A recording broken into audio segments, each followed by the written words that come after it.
Howdy, folks. I am Alan for today's news. I will be reading and speaking about world news, interesting news, news to keep you entertained, and news to keep you informed. First thing I got for you here is from Newsweek. It says Ukraine issues warning about new modified Russian FAB 500 aerial bombs. See what it says here? Ukraine issued a warning on Saturday about a new threat from the Russian military as it seeks to launch a new counteroffensive to reclaim key areas in the coming months. The warning comes more than a year after Russian President Vladimir Putin launched his special military operation on Ukraine last February. Kremlin military leaders initially hoped for a quick victory over Ukraine, which at the time was perceived to have a smaller, weaker military.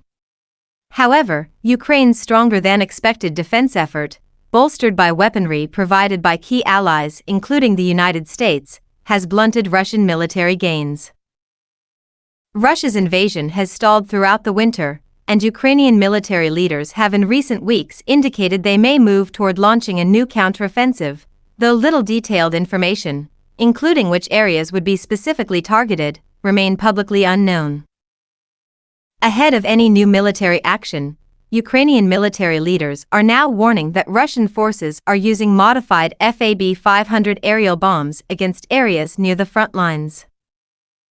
Yuri Ianat, spokesman for the Air Force of the Armed Forces of Ukraine, in a recent newscast warned that the Russian military has been converting FAB 500 high-explosive aerial bombs into cruise missiles.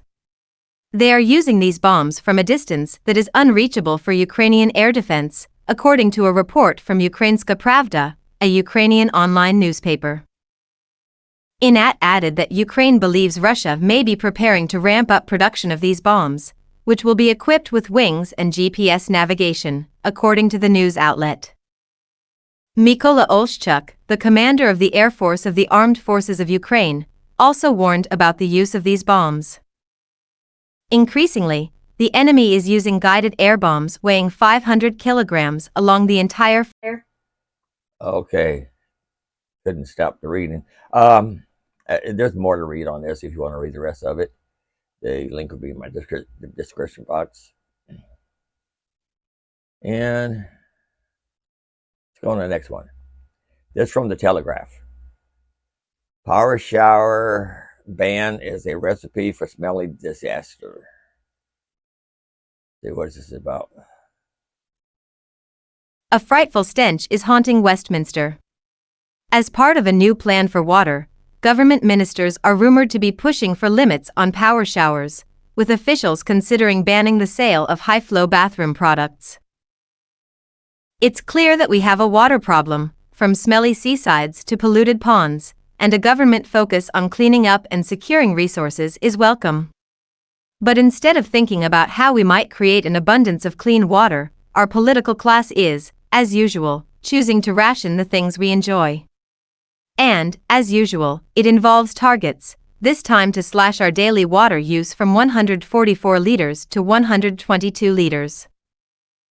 But we don't have a water shortage, we have a reservoir shortage. We live in a country plagued by every type of rain, from drizzle to floods, and we have just experienced the wettest March in 40 years. Yet there have been no new potable water reservoirs in the UK since 1992. The government this week claimed it is already unlocking £469 million for new large-scale water infrastructure, but the only finalised plan for a new site is Havant Thicket Reservoir in Hampshire, which won't be ready until 2029. Okay, that's over in the UK. And there's more to read if you want to read more about it. We can go into the next one now. This one here is from Business Insider. Meet the harbor pilots who make $434,000 a year, face high fatality rates, and are responsible for guiding hunky cargo ships in two ports. Man, they make a lot of money. See what it says here. Harbor pilots are among the highest paid city employees, but face a 1 in 20 chance of dying on the job. The local pilots bring a ship in from miles out at sea to within inches of the port's pier. Christopher Mims breaks down how packages arrive at your door within a matter of days in his book, Arriving Today. Harbor pilots have one of the highest paid, but simultaneously riskiest, jobs in the transportation industry. The average harbor pilot at the Port of Los Angeles makes $434,000 a year, but also faces a 1 in 20 chance of dying on the job, according to a book from the Wall Street Journal's Christopher Mims that was published in 2021. The book, Arriving Today, From Factory to Front Door, Why Everything Has Changed About How and What We Buy, breaks down the complicated dance that brings a shipment from Asia to U.S. buyers in a matter of days. Harbor pilots are some of the highest paid municipal employees and represent a crucial part of a shipment's journey. The average marine pilot in the U.S. makes just over $104,000 per year, according to Glassdoor. Any cargo ship looking to come into a port must pay local pilots to safely bring the ship into dock. The role is highly risky, as the pilots face dangers of being run over by a massive cargo ship, pitched overboard in rough waters, or slammed between two boats. Despite happening 1,000 times a day all across the globe, despite myriad safety precautions, if you're a harbor pilot, doing your job can kill you, Mims writes. The job is also incredibly high stakes and requires hyper-specialized skills. The pilot is responsible for vessels that can weigh over 200,000 tons and be worth over $100 million. A harbor pilot brings a ship in from miles out at sea to within mere inches of its unloading spot alongside the pier. The harbor pilot first approaches the massive skyscraper-sized cargo ship from a 55-foot-long speedboat, according to Mims, who described how LA Port Harbor pilot Captain John Betts maneuvered the Netherlands, a Chinese-owned ship from Costco Shipping Lines. From the speedboat, the pilot must climb a rope ladder onto the freighter, often while both boats are pitching in opposite directions. The move represents one of the most dangerous moments during the entire process. I've been chased up the ladder by the boat, Craig Flynn, another harbor pilot, tells Mims. The percentage of survival is minimal if you go in the water in heavy seas, even with a life vest, he said. Okay, if you want to know more about it, there's a little more to read about it. I'm going to go on to the next one now. I just thought that was interesting. This one here is from the Jerusalem Post. Iran kickstarts multi-front Middle East war against Israel. A week of attacks on Israel, including rockets fired from Lebanon, Gaza and Syria, represent the manifestation of an Iranian strategy to confront Israel with multiple threats on different fronts. Although different groups may be behind the attacks in Gaza, Lebanon and Syria, these groups are likely all linked to Iran. The groups involved include Hamas, Hezbollah, Palestinian Islamic Jihad and other groups that may go by different or new names, but which are proxies of Tehran. Iran has long sought to bring its conflict with Israel to Israel's borders. Its backing of Hezbollah and Hamas was key to that strategy over the decades. For instance, Iran supplies Hamas with financial support and also helped it develop a larger rocket arsenal with longer ranges for its rockets. Whereas Hamas rockets once could only travel a few kilometers, now they can reach most parts of Israel. Iran also supported Palestinian Islamic Jihad, which is even more of an Iranian proxy than Hamas.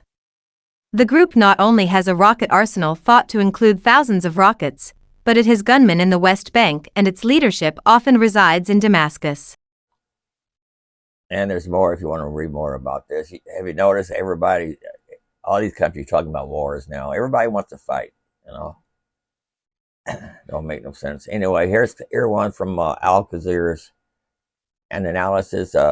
Will Iran tension lead to war? Can't say that one word. Iran tensions between Iran and Azerbaijan have been steadily ramping up in recent months, and divisive incidents have become almost a weekly occurrence. The Iranian Foreign Ministry on Friday promised reciprocal diplomatic action after Azerbaijan expelled 4 Iranian diplomats over provocative actions it did not name. Azerbaijan arrested 6 of its own nationals hours earlier, who were accused of being linked to Iranian secret services and plotting a coup in the Caspian nation.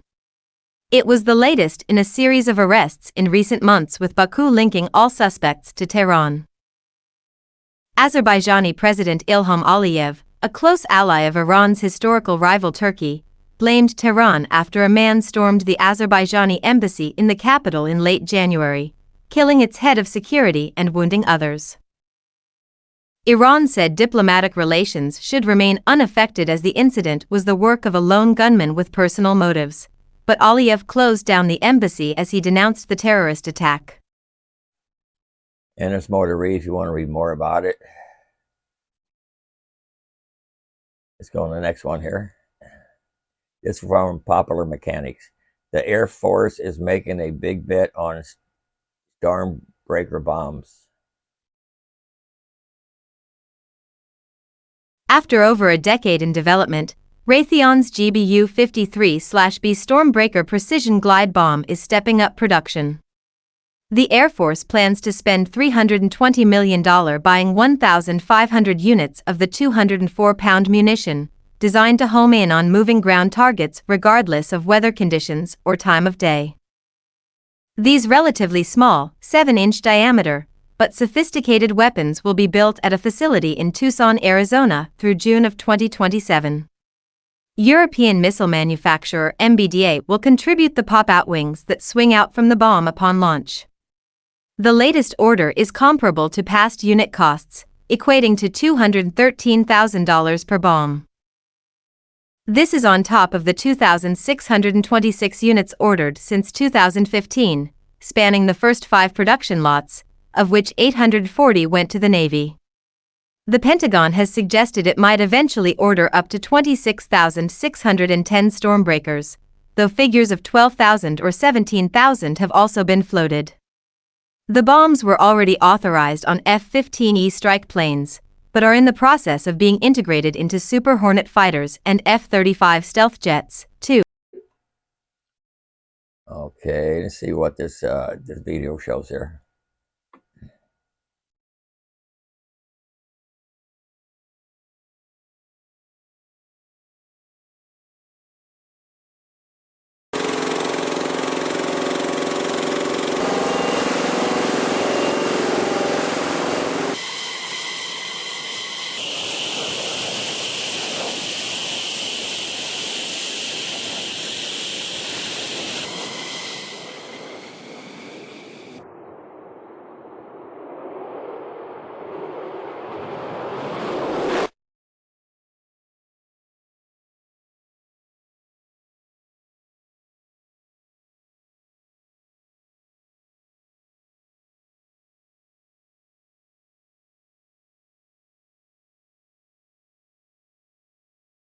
Well, let's see. There's more to read if you want to read the rest of it about the bombs. Next one here. From Ukrainska Pravda. Gunners deployed Russian ammunition supply point on islands in southern Ukraine. Ukrainian artillery units destroyed a field ammunition supply point on the islands, according to the Operational Command Pivden, South. Source: Operational Command Pivden, South. Details: in addition to the field point, the invaders' observation post on the left bank of Ukraine was also destroyed. The total confirmed losses of the Russians are 12 soldiers, 7 units of weapons and equipment, including 2 self-propelled artillery guns, 2 electronic warfare stations, an unmanned reconnaissance vehicle Supercam and 2 cars.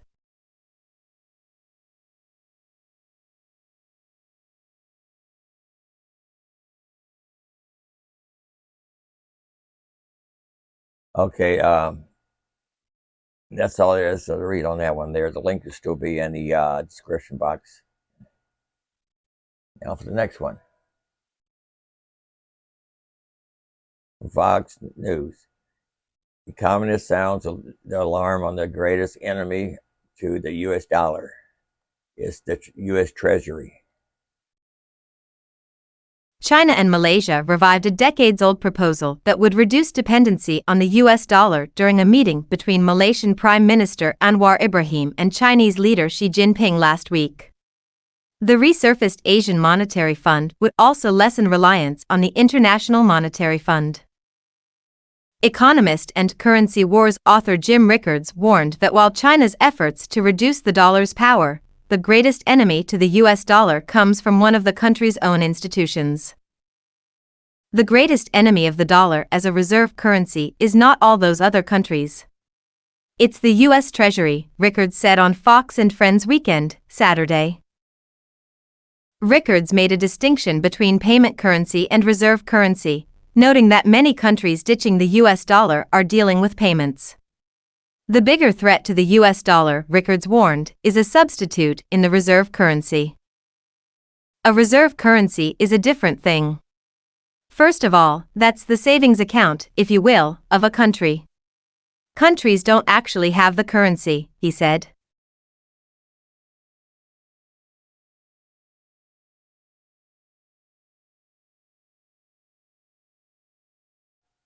Okay, that's all we'll have on that one there. There's more to read if you want to read more of it. And we're going to go to the next one now. This is from The Guardian. As AI weaponry enters the arms race, America is feeling very, very afraid. Let's see what it says here.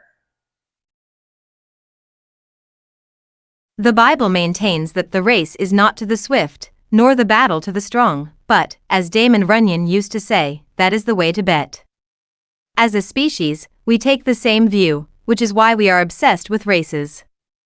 Political journalism, for example, is mostly horse race coverage, runners and riders, favorites, outsiders, each-way bets, etc. And when we get into geopolitics and international relations, we find a field obsessed with arms races. In recent times, a new kind of weaponry, loosely called AI, has entered the race. In 2021, we belatedly discovered how worried the US government was about it. A National Security Commission on Artificial Intelligence was convened under the chairmanship of Eric Schmidt, the former chair of Google. In its report, issued in March of that year, the commission warned that China could soon replace the US as the world's AI superpower, that AI systems will be used, surprise, surprise, in the pursuit of power, and that AI will not stay in the domain of superpowers or the realm of science fiction. It also urged President Biden to reject calls for a global ban on highly controversial AI-powered autonomous weapons, saying that China and Russia were unlikely to keep to any treaty they signed. It was the strongest indication to date of the hegemonic anxiety gripping the US in the face of growing Chinese assertiveness on the global stage. It also explains why an open letter signed by many researchers calling on all AI labs to immediately pause for at least 6 months the training of AI systems more powerful than GPT-4, and adding that if such a pause cannot be enacted quickly, governments should step in and institute a moratorium, fell on closed ears in Washington and Silicon Valley. And there's more to read if you want to read the rest of it.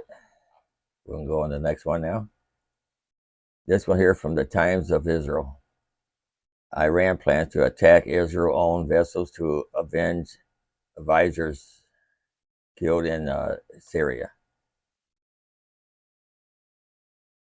Iran is preparing to attack Israeli-owned trading vessels to avenge 2 Revolutionary Guards advisors killed in alleged Israeli airstrikes in Syria last month, the New York Times reported on Saturday. The IRGC's aerospace force is gearing up to launch drone attacks on ships sailing through the Persian Gulf and the Arabian Sea, according to the report, which cited 2 anonymous senior Western intelligence officials. An Iranian political strategist linked to the IRGC told the newspaper the planned attacks were in retaliation for the strikes in Syria. The report came as the U.S. military announced it had dispatched the USS Florida, a nuclear-powered guided missile submarine to the Middle East to help ensure regional maritime security and stability. The show of force comes amid heightened tensions with Iran, which continues to harass shipping and attack oil tankers in the area, including several owned by Israelis. Washington usually does not disclose the locations of its submarines while they are at sea. It is capable of carrying up to 154 Tomahawk land attack cruise missiles and is deployed to U.S. Fifth Fleet to help ensure regional maritime security and stability, Fleet spokesperson Commander Timothy Hawkins said in a statement. Tomahawk cruise missiles launched from ships or submarines can hit targets up to 2,500 kilometers, 1,500 miles away. And there's more to read if you wanted to read the rest of it. Link will be in my description box. And what we got here next is from News Nation. Raskin reveals oversight Republicans have quietly sent 6 subpoenas in probe of Biden's family finances. Republicans on the House Oversight Committee quietly sent 6 subpoenas as part of their investigation into Biden family finances, according to a memo from Representative Jamie Raskin, Democrat, Maryland.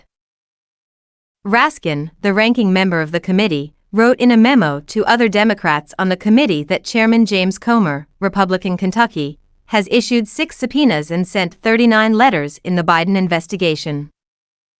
Subpoenas went to Bank of America, Cathay Bank, J.P. Morgan Chase, HSBC USA NA, and Mervyn Yen, a former business associate of Hunter Biden. The initial subpoena to HSBC Bank USA NA was misaddressed and did not include the word bank, causing Comer to issue the subpoena a second time with the correct name. Raskin previously disclosed the Bank of America subpoena to the public in a letter to Comer last month. The memo accuses Comer of breaking long-standing committee precedent in issuing the subpoenas privately and not giving the minority proper notice. Committee Republicans' decision to conduct this probe behind a veil of secrecy runs counter to the committee's traditional commitment to transparency and raises serious questions about the integrity of the investigation, Raskin said. The memo comes as Raskin sent Comer a letter on Thursday alleging that he has withheld evidence or misled the public about the witnesses who Republicans have spoken to in relation to the investigation into Biden family finances. He said he was concerned with a statement from Comer that committee Republicans had spoken with 4 witnesses in the investigation. Your repeated statements about 4 people suggest that either you have intentionally misrepresented the committee's investigative progress to your conservative audience or that key investigative steps have been deliberately withheld from committee Democrats, Raskin said in the letter. The subpoenas cover financial records for 6 people and at least 10 entities and in most cases cover more than 14 years. Comer said in a statement to The Hill that Raskin disclosed the subpoenas in a cheap attempt to thwart cooperation from other witnesses. Given his antics with the first bank subpoena, the American people and media should be asking what information Ranking Member Raskin is trying to hide this time. No one should be fooled by Ranking Member Raskin's games, he said. Emily Brooks contributed reporting. Okay, and that's all on that one there. And now we go to the next one. This is from India today. U.S. deploys guided missile submarine amid threat of Iran's attack on Israel-owned ship. As tensions between Israel and Iran continue to soar, the United States Navy on Saturday said it had deployed a guided submarine, capable of carrying up to 154 Tomahawk missiles to the Middle East. According to U.S. military and Israeli intelligence agencies, Iran's Revolutionary Guards Aerospace Force was preparing a drone attack against Israeli-owned civilian merchant vessels sailing in the Persian Gulf and the Arabian Sea, Western senior intelligence officials told the New York Times. Iran and Israel are arch rivals and in recent years have been engaged in a shadow war of unclaimed attacks on each other's assets, infrastructure, and nationals. Israel has long considered Iran to be its top enemy, citing Iranian calls for Israel's destruction, its support for anti-Israel militant groups like Hezbollah, and its nuclear program. Israel and Western countries say Iran is trying to develop nuclear weapons, a charge Iran denies.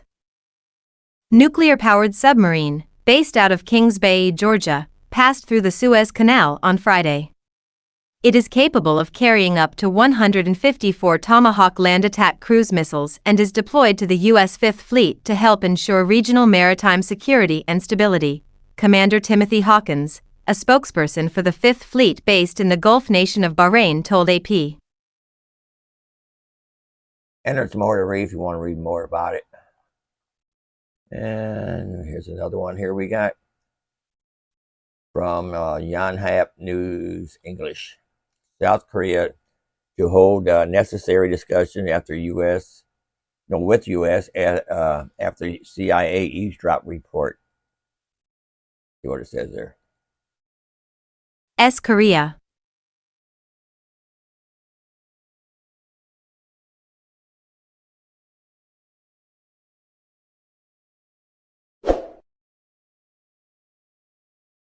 Seoul, April 9. Yonhap, the presidential office said Sunday it will hold necessary discussions with the United States following a U.S. report accusing the Central Intelligence Agency, CIA, of intercepting South Korean government communications regarding aid to Ukraine in war with Russia.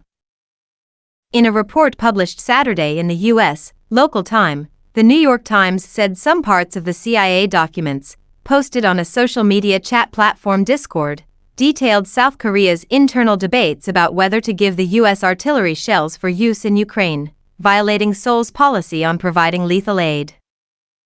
The newspaper noted South Korean officials were concerned that U.S. President Joe Biden would pressure President Yoon Suk-yeol to come through and that the U.S. learned about South Korean deliberations through a signals intelligence report. It's a term used by spy agencies to describe intercepted communications, from phone calls to electronic messages, according to the New York Times. In a press briefing Sunday, a presidential official said, "We will review precedents and instances involving other countries, and come up with our response accordingly." The official said South Korea has not yet decided on whether to supply Ukraine with weaponry. "There is no change to our government's basic stance on Ukraine," the official said, referring to South Korea's stated focus on providing humanitarian aid, rather than lethal weapons. End. And that's all I got on that one there. We'll go on to my last one here. This is from 1945. M60 tank was built for one reason, World War III with Russia. See what it says here. Like the M1 Abrams main battle tank, MBT, and the Apache family of helicopters, the US-made M60 tank proved that upgrades over time can keep a weapon system viable for decades. The M1 Abrams MBT may be more widely recognized today, but back during the Cold War the M60 Patton armored vehicle served longer and fought honorably on more battlefields than its successor. Subscribe to 1945's new YouTube channel here. In fact, the M60 is certainly deserving of the title of one of the most successful battle tanks ever produced across the globe. The first Patton. In the early 1950s, the U.S. began to see just how badly its tanks lagged behind the Soviet Union during the Korean War. To rectify this issue, U.S. manufacturers hurriedly designed and produced a new armored vehicle, the M47 Patton. The new MBT entered its production phase in 1951. This turnaround would have been considered a feat if the resulting M47S hadn't suffered several technical issues that prevented it from performing well. 1 year later, the M48 variant entered service but was considered unsatisfactory by the Army. Improvements to the M48 variant included the incorporation of the 90mm main gun and fire control systems. By the late 1950s, rumors began to circulate that the Soviets were developing an advanced tank capable of carrying a high-velocity rifled gun. To keep up with its adversaries' new T-54/T-55 medium tanks, the U.S. began work on its own XM60 prototype. The M60 specs. Although the M60 was derived from the M48 Patton, the latter MBT series was only considered a product-improved descendant by the Army. The new tank design featured diesel engines and a powerful main gun, elements taken from the Army Combat Vehicle Committee's enhancements to the M48 MBT. Initially, the M60 Patton also sported the same general turret shape as its predecessor. The M48's spacious layout enabled the M60 to incorporate many improvements and upgrades over the years, which undoubtedly helped extend the tank's service life. The Patton was powered by a Continental V12 559.7 kW air-cooled, twin-turbocharged diesel engine, another element taken from its M48 predecessor. Four crew members drove the MBT at a maximum speed of around 30 miles per hour and a range of just over 300 miles. The Patton was notably the last tank to possess an escape hatch under the hull. The Patton is headed to Ukraine. In March, the U.S. announced a $400 million military aid package for Ukraine. The drive first confirmed that M60 Pattons would be included in the upcoming shipment. These MBTs, however, will be the unarmed versions of the M60. As Armored Vehicle Launched Bridges, AVBLS, these Pattons are designed to unfold bridges over narrow terrain and water obstacles in just 3 minutes. As explained by Popular Mechanics, the bridge-launching vehicle then detaches so that accompanying armored vehicles can roll across, likely somewhere the enemy doesn't want or expect them to be. When the fording is complete, the AVLB can pack up its bridge on the other side, which may take 10 minutes, and rejoins the column. This capability will serve Ukraine's defense efforts well. Okay, and that's all I got for you today. I hope I gave you some information. And don't forget, I'll be reading and speaking about world news, interesting news to keep you entertained, and news to keep you informed. I do have a podcast up too on YouTube. The link is in my description box. And don't forget to like, subscribe, at least come back once in a while. And I thank you for watching. Later.